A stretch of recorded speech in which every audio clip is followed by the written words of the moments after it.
เรื่องนี้ก็เกิดขึ้นเกี่ยวกับคนลาวเขาเนาะเมนเกี่ยวกับคนลาวเฮาที่ถูกตำรวจไอซ์นำจับเนาะในขณะที่เราขับรถเขาก็บ่ฮู้หรอกว่าเราขับไปใส่ฮู้แต่ว่าตำรวจไอซ์นำจับเราโดยที่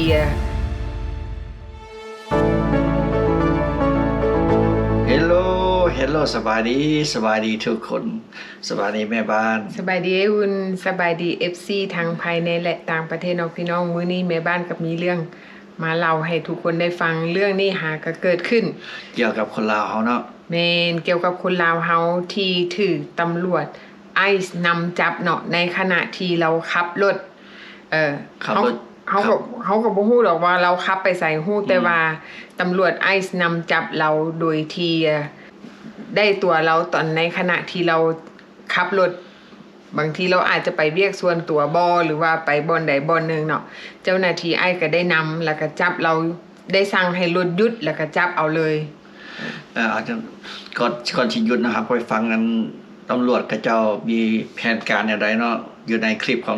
งตำรวจเนาะเมนเนาะพี่น้องเขาไปเบิ่งรายละเอียดก็เนาะว่าอยู่ในคลิปตำรวจเขาเจ้า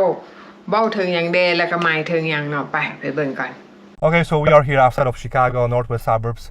We're gonna try to apprehend Mayo from Laos. He has a final order of removal with extended criminal history. His convictions include statutory burglary, robbery, abduction, and also use of firearm. Let's get him out. Let's get him out.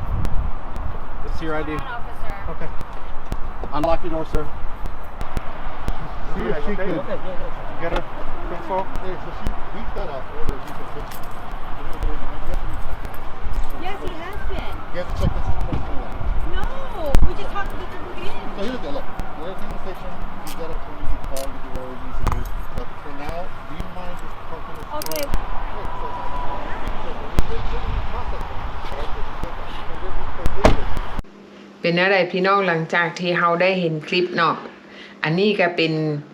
ถือว่าคนลาวคนแรกบ่ที่ตำรวจเขาเจ้านำจับเอาที่เฮากำลังขับรถอยู่ถึงท้องถนนนั่นเนาะก็บ่แม่นคนแรกแต่ว่าเราอาจจะเป็นคนแรกที่เฮาได้เห็นภาพในขณะที่เจ้าหน้าที่ไอซ์นั่นเพิ่นเข้าปฏิบัติงานจับกุมเนาะที่ผ่านมานั่นก็มีคือคลิปเฮาเฮ็ดแล้วนี่เนาะก็มีพระที่เพิ่นออกจากวัดเพิ่นไปเรียกส่วนตัวของเพิ่นแล้วมีเจ้าหน้าที่ไอซ์ได้ทำการจับกุมแล้วก็มีคนลาวอีกคนนึงที่ไปเหตุการณ์เขาเจ้าก็ไปจับเอาอยู่พาร์คิงลอตแม่นอันนี้ตอนคลิปตัวนี้เกิดเจ้ากับเรากับผู้หญิงคนนึงเนาะที่เขาเจ้าตามถนนตามไฮเวย์เนาะที่เราถูกจับได้ก็อยู่แถวชิคาโกรัฐอิลลินอยเนาะตอนนี้ผู้ตำรวจกับเจ้าพวกไอซ์กับเจ้ากำลังไปเข้มข้นอยู่เมืองชิคาโกเดี๋ยวนี้นะเมนเนาะพี่น้องกำลังวุ่นวายหลายเดี๋ยวนี้พี่น้องลาวเฮาอยู่ชิคาโกเนาะกะพากันระมัดระวังตัวเด้อเนาะสิ่งที่ควรหลีกเลี่ยงก็คือการซุ่มเซลในแบบว่าคือคนลาวเฮาเนาะบางเทื่อก็มักซุ่มแบบว่าวันเสาร์วันอาทิตย์บ่จังซี่ถ้าหากว่าคนใดที่มีรายชื่ออยู่แล้วเนาะมีรายชื่อที่แบบว่าเจ้าหน้าที่ไอ้นี่เขาเจ้าเล็งไว้แล้วหรือว่ามีรายชื่อที่ถูกส่งกลับเมืองลาวแล้วหรือมีรายชื่อที่กำลังจะไปรายงานตัวอันนี้เวลาออกบ้านก็ให้ระมัดระวังเพราะว่าณตอนนี้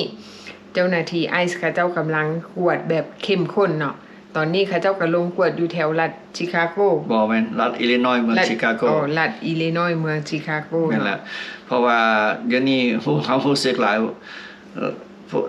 ตำรวจไอซ์เขาเจ้าเร่งมือขึ้นหลายเดี๋ยวนี้เมนหลังจากนี้เราก็จะไป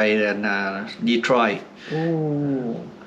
ที่ผ่านมาเนาะ 2-3 เดือนหลังเขาก็เห็นแต่เขาเจ้าเริ่มมาจากมินนิโซตาแคลิฟอร์เนียแถวนิวยอร์กนะเดี๋ยวนี้เขาเพิ่นก็ขึ้นไปทีละรัฐแต่ละรัฐเพิ่นแล้วแต่โครงการเพิ่นไปเนาะแต่ว่าเขาก็ระมัดระวังพี่น้องเขาบ่ฮู้ว่าเขาผู้ว่าตอนใดเพิ่นสิมาจับเอาเขาบ่ฮู้เลยเขาเจ้าเอาตอนที่ แม่น เมนสิ่งสำคัญก็คือเฮาเคยเว้าในหลายๆคลิปผ่านมาเนาะพี่น้องเนาะก็คือบางคนได้รับจดหมายจากเจ้าหน้าที่ไอซ์ก็ถือว่ามันเป็นการที่เฮ็ดให้เฮาตกใจกับว่าแม่นโดยที่เฮายังบ่ทันได้เตรียมพร้อมมันเฮ็ดให้เฮาคิดหลายคิดกังวลเฮ็ดให้เฮาเป็นโรคประสาทบ่ฮู้ว่าเฮาสิเริ่มต้นแนวใดเฮ็ดแนวใดเนาะแต่ว่าสิ่งสำคัญก็คือถ้าหากว่าคนใดที่มีโอกาสที่ยังบ่ทันได้ไปรายงานตัวเนาะก็ให้เตรียมตัวเตรียมพร้อมถ้าหากว่ามื้อนั้นมันมาถึงเฮาก็สิบ่ได้ตกสะเง้อแล้วเฮาก็สิแบบว่า สิ่งสำคัญนะเตรียมใจเฮานี่แหละ แม่น สิ่งสำคัญที่สุดเฮาต้องเตรียมใจเฮาเตรียมใจเตรียมตัวเตรียมทุกสิ่งทุกอย่างเฮาให้มัน เตรียมความพร้อม พร้อม แม่นเฮา ถ้ามันมาเมื่อใดเฮาก็ต้องได้ความพร้อมอยู่แล้ว แม่นเนาะ เพราะฉะนั้นเฮาจะบ่ได้กังวลหลายชาวจะบ่ได้เป็น โรคประสาท โรคประสาท แม่นบางคนว่าเอ้าสิมาให้เตรียมใจสิทางไงทำใจแนวใด เอาทำใจบ่ ก็เฮามีชื่ออยู่แล้วอยู่ในลิสต์เฮาก็ต้องเตรียมพร้อมเตรียมใจเฮาเนาะโอ้ใจเฮาแบบเฮาต้องจังได๋ก็สิมาฮอดมื้อใดเฮาก็ต้องยอมรับนะ แม่น ยอมรับความจริง แม่น เพราะว่าเฮาสิหลีกเลี่ยงบ่ได้เพราะว่าในยุคนี้ของรัฐบาลเขาเจ้าเอาแท้เพราะฉะนั้นเฮาต้องได้เตรียมใจเตรียมมีทุกสิ่งทุกอย่างเฮาต้องได้เตรียมพร้อมหมดที่เป็นโอนชื่อของตัวอย่างคือมีเมียก็โอนชื่อเป็นรถเป็นเรือนเป็นbank statement บ่ทุกสิ่งทุกอย่างเขาก็ต้องมาโอนมาเป็นชื่อเพิ่นเพื่อถึงมามื้อนั้น แม่นเอ้าคันสมมุติว่าเป็นพ่อห้างเด้ซั่น พอห่างบางเทื่อเขามีลูกเด้ เขาก็ต้องโอนไปให้ลูกหรือว่าให้ผู้ใดผู้หนึ่งเขาเชื่อใจ แม่น เอื้อยอ้ายน้องลุงป้าน้าอาบ่เขาก็ต้องได้เชื่อต้องมีคนใดคนหนึ่งเขาเชื่อ แม่นแม่นเอ้าคันสมมุติว่าเนาะมีรายชื่อถูกส่งกลับทั้งผัวทั้งเมียเด้ไอ้วุ้นสิแก้ไขสถานการณ์แนวใด เขาก็มีตั้งแบ็กอัพเนาะเขาก็มีพี่ป้าน้าอามีพี่น้อง แม่น อันนั้นคันสมมุติว่า2คนเขามีชื่อหลายส่งไปเนาะเขาก็ต้องมีแบ็กอัพแพลนไว้ แม่น บ่แม่นสอนมื้อสุดท้ายแล้วโอ้ยอันใดก็บ่ได้เฮ็ดอันนี้ก็บ่เตรียมพร้อมค่อยขอเวลาอีกจักปีนึงนะเฮาขอบ่ได้ แม่น คันเวลามาฮอดแล้วเฮาขอบ่ได้ เขาขอให้ตัวเองได้แต่ว่าเจ้าหน้าที่ไอซ์เขาเจ้าอาจจะบ่ให้เวลาเฮาก็เป็นได้เนาะพี่น้องเนาะบางทีเจ้าหน้าที่ไอซ์เขาส่งให้เฮาบอกเฮาอยู่ว่าโอ้ปีหน้าจึงกลับมาใหม่เฮาก็คือดีใจไว้ท่าแล้วว่าโอ้ปีหน้าเฮาจึงกลับมาเฮาก็ยังมีพ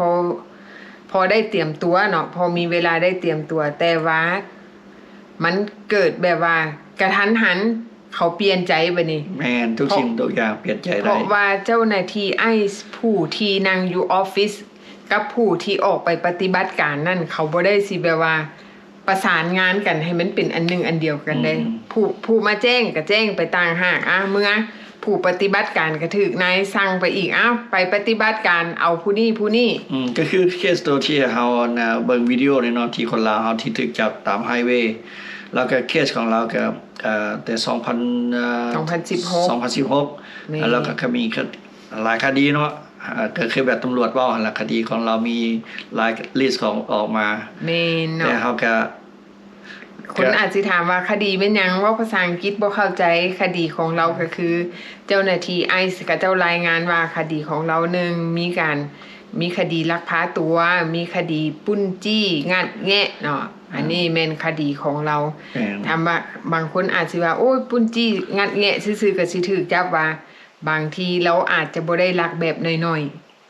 เพราะว่ามันเป็นคดีอาญาเนาะสีน้อยสีลายก็คือคดีก็คือการเฮ็ดผิดกฎหมายเนาะก็คือมี FC ของเขาคนหนึงก็เจ้าสมัยตอนเป็นวัยรุ่นเป็น16-17 ปีใช่นะไปตลาดแล้วก็ไปหยิบเอาเครื่องอันใดนึงแบบเล็กๆน้อยๆเล็กๆน้อยๆแบบตามภาษาเด็กน้อยหรือว่าคอมพิวเตอร์แบบแล็ปท็อปแบบรุ่นนั้นน่ะนะแม่นถึงไม่เจ้าไปแล้วก็จะกับเป็นคดีโลดแม่นก็คือสมัยตอนในอุ่นยังน้อยคือเขาเจ้าไปลักเอาเทปอยู่ในรถไปแกะเอาเครื่องอะไรของรถเวลาถูกจับได้ก็กลายเป็นคดีนั่นก็คดีคือกันถึงแม้นเล็กๆน้อยๆจังซั่นก็เป็นคดีคือว่าตอนเฮาเป็นวัยรุ่นเฮาก็ อยากได้เฮาบ่มีเห็นคือว่าละความอยากได้ทุกสิ่งทุกอย่างพ่อแม่ก็บ่มีเงินให้เฮาเด้บางเทื่อเฮาไปน้ำหมู่เนาะหมู่เป็นคนไปลัก แต่ว่าเฮาเป็นคนเบิ่งต้นทาง อันนี้เขาฮ้องว่าคดีสมรู้ร่วมคิดแม่นอันนี้ครับแม่นี่ก็ไปตามกันอีกแม่นตกหมู่แห้งเป็นแห้งตกหมู่กาเป็นกาเนาะเฮาบ่ลักแต่ว่าหมู่ลักแต่เฮาไปน้ำหมู่ขี่รถไปนํกันถูกจับก็ถูกข้อหาคดีสมรู้ร่วมคิดก็ผิดไปนํกันอีกเฮาก็เห็นหลายคนแบบว่าเขาเจ้าตั้งตัวบ่ทันเวลาเขาเจ้าถือมีจดหมายมาถึงบอกเลยว่าเขาเจ้าจับกระทันหันจังซี่นะแม่นแบบว่าเขาเจ้าแบบบ่ได้ตั้งใจแบบบ่ได้ตั้งเตรียมใจไว้หั่นนะแม่น everything in shock แบบว่าคิดบ่ออกสิเฮ็ดจังได๋ก็บ่ได้คิดบ่ออกเลยนะตกสะเง้อไปเลยเพราะฉะนั้นเจ้าก็ต้องได้สิ่งที่ดีก็ถามหมู่ถามครูเนาะถามพี่ถามน้องปรึกษาเฮาแต่ให้ความ advice ก็บ่ได้เพราะว่าเฮาก็บ่แม่นของเพิ่นเนาะบ่ฮู้เคสของเพิ่นคิดอะไรเฮามีแต่มาบอกซื่อแม่นเพราะว่าเคสของแต่ละคนและก็คดีของแต่ละคนนั่นมันบ่คือกันเนาะแต่ละกรณีของแต่ละคนก็บ่คือกันแต่ว่าสิ่งที่มันคือกันก็คือเฮาเตรียมพร้อมเตรียมใจเนาะคำว่าเตรียมใจเตรียมแบบใดก็คือเฮายอมรับในสิ่งที่มันสิเกิดกับเฮานั่นแหละคือการเตรียมใจถ้าหากว่าเฮายอมรับในสิ่งที่มันจะเกิดขึ้นกับเฮาได้มันก็พอทุเลาในความกังวลของเฮาไปน้อยนึงเนาะพี่น้องอันนี้เฮาก็ต้องแก้ไขปัญหาเฉพาะหน้าถ้าหากว่ามันเกิดเฮาก็แก้ไขไปเทื่อละเรื่องแม่นน่ะแม่นแล้วบางคนก็ว่าแม่นแล้วบ่ถูกเจ้านะแม่นมันบ่ถูกก็ย้อนว่าถึงแม่นว่ามันบ่ถูกแต่ว่าเฮาก็มีคนใกล้ตัวที่มันถูกเนาะพี่น้องและเฮาก็ได้ให้คำแนะนำกับคนใกล้ตัวเฮาว่าเฮาควรทำตัวแบบใดควรเฮ็ดแบบใดและอีกอย่างนึงบางคนเนาะที่จะถูกส่งกลับเมืองลาวบางคนก็เป็นแคนเซอร์เนาะสิ่งสำคัญคือณตอนนี้เฮาก็บ่ฮู้ว่าเจ้าหน้าที่ไอซ์นั่นเขาเจ้าจะมีความเมตตาสงสารหรือว่ามีกรณียกเว้นให้บรรดาผู้ป่วยบ่บางคนพิการบางคนก็เขาเคยเห็นนะพิการก็จะขี่ล้อก็จะยังส่งไปแล้วแม่นที่เฒ่าสิหนุ่มอายุหลายทำใดก็จะมีคดีก็จะส่งไปเบิดแม่นบ่มีการยกเว้นเนาะแม่นอันนี้เฮาก็รอฟังข่าวไปนํกันเนาะพี่น้องเนาะว่ามันสิเกิดหยังขึ้นกับพี่น้องลาวเฮาได้สำหรับคนที่มีโรคประจำตัวบางคนก็เป็นแคนเซอร์คือเขาว่าแหละบางคนก็พิการบางคนก็เฒ่าที่ซอยเหลือตัวเองบ่ได้แต่ว่าเจ้าหน้าที่ไอซ์เขาเจ้าก็บ่ได้มีความปราณีประนอมให้ผู้ใดเนาะอันนี้แม่นทุกคนต้องได้มีสติระวังตัวแม่นเฮาก็มีแต่ให้กำลังใจซึ่งกันและกันเนาะพี่น้องลาวเฮาก็บ่มีหยังก็ซอยกันแม่นเวลานี้ไผก็เสียใจตกใจแม่นบ่อยากจากครอบครัวสิ่งที่เฮาสร้างขึ้นมาอยู่อเมริกาเนาะส่วนสิสร้างได้ซื้อกันเป็นหลังนึงได้แม่นบ่แม่นง่ายๆเด้พี่น้องเฮาไปหาการเหตุการณ์ทอดเงินซื้อเงินเนาะสิได้สำเร็จครับเพราะฉะนั้นเฮาก็ซอยกันมีหยังก็ซอยกันคนลาวเฮาเพราะว่าบางคนเนาะสภาพครอบครัวที่อุดมสมบูรณ์ว่าซั่นซะก็ยังพอใครถ้าหากว่าถูกส่งเมืองลาวก็ยังพอมีเงินเก็บเงินทอนพอได้ไปตั้งตัวอยู่ลาวได้แต่ว่าบางคนที่หาเช้ากินค่ำที่แบบว่าเพย์เช็ค by เพย์เช็คอันนี้ก็ลำบากเนาะพี่น้องเนาะถ้าหากว่า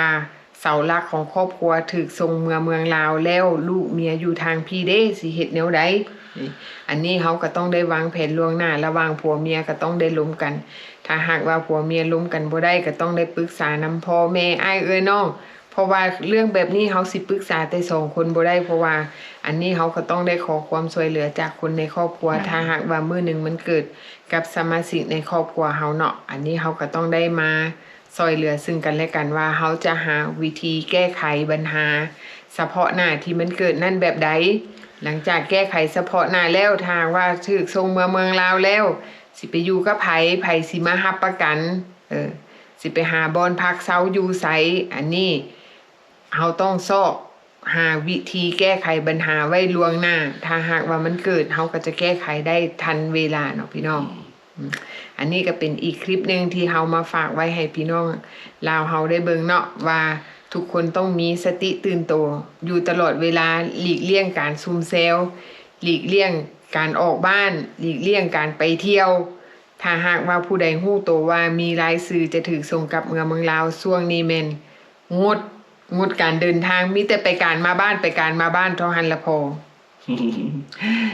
สู้ๆนะ แม่นหลีกเลี่ยงความเสี่ยงในการถูกจับกุมเนาะพี่น้องเนาะ คันงดได้ก็งดเนาะ แม่น ยาม ค่ะ นี้เพราะว่า